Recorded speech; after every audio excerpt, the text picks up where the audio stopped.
Texty, čo som prekladala pre divadlo, prípadne divadelné hry aj pre rozhlas a televíziu, to všetko boli objednávky.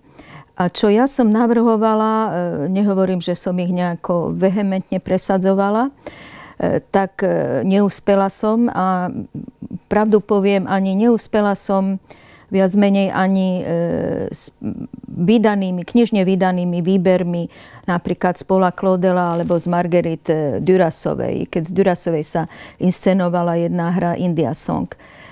A z Claudela ešte predtým iná hra, ktorá nie je zaradená do veľkého výberu divadelného ústavu, Výmena. Neviem, robila som aj v diplomácii, mám skúsenosti z 5 rokov v diplomácii v Paríži po nežnej revolúcii, ale zrejme to nestačí na slovenských divadelníkov. Nepresvedčila som ich a je mi to veľmi ľúto.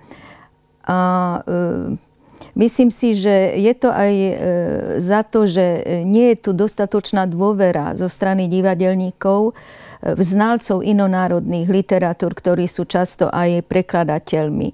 Jednoducho, slovenskí divadelníci vedia najlepšie, čo treba inscenovať. Len potom sa pýtam, že prečo to často tak je, že čakajú, kým niečo nezaberie vonku, a pritom nie každé divadelné centrum je pre nich rovnako dôležité v zahraničí. Napríklad taký Paríž alebo Barcelona, mám pocit, že to sa im neráta. Slovom, čakajú, kým niečo zaberie vonku a potom ten text často s krížom po funuse inscenujú. Hoci ten istý text mohli mať k dispozícii, respektíve niekedy aj mali k dispozícii, či už v podobe návrhu alebo niekedy aj preloženého textu. Takže na jednej strane je tu vedomie, že my najlepšie vieme, čo na javisku pôjde, čo zaberie u divákov, a na druhej strane akoby sami sebe neverili a zároveň neveria ani tým ľuďom, ktorí, vravím, celý život sa povedzme zaoberajú tou či onou národnou literatúrou. Ja osobne s tým skúsenosti nemám. Preto, lebo viete, to je zložitejší reťazec. Máte niečo ako objednávku divadiel, potom máte konkrétnych režisérov, ktorých nie je až tak veľa, ktorí majú možnosť robiť, dajme tomu, nejaké súčasnejšie hry, ktoré by trebárs neboli známe alebo opozerané, a v kombinácii s tým oni, tí režiséri, veľmi často musia najprv mať nejaký taký svoj prvotný popud, svoj prvotný impuls, aby sa vôbec niečím zapodievali, čo je prirodzené.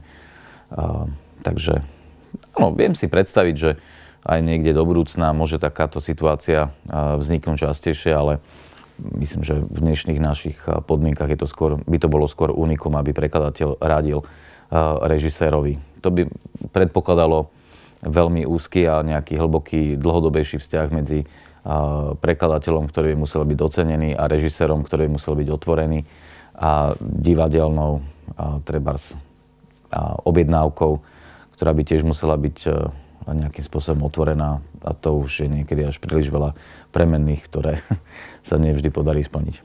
Dá sa povedať, že z časti to vychádza, z časti nie. Povedzme s Faustom, alebo s Prafaustom, spočiatku som nemal úspech. Slovenské národné divadlo a jeho vtedy šéf-dramaturg pán Porubiak nemali záujem, ani pani Porubiaková Abrahamová nemala záujem o Prafausta, ako keby im to nič nehovorilo. Možno, že im nič nehovoril v tomto prípade prekladateľ v úvodzovkách, nič nehovoril, ale hra sa nakoniec, teda Prafaust sa nakoniec hral. Veľmi dobre bol urobený v Trnave, zaujímavo bol urobený v Bratislave. No a Faust, to je teda tá najnovšia história, je tá, že mladý režisér Martin Čičvák chcel inscenovať Fausta a hľadal sa prekladateľa. Tým, že som mal už istú časť Fausta preloženú, tak to bolo veľmi ľahké.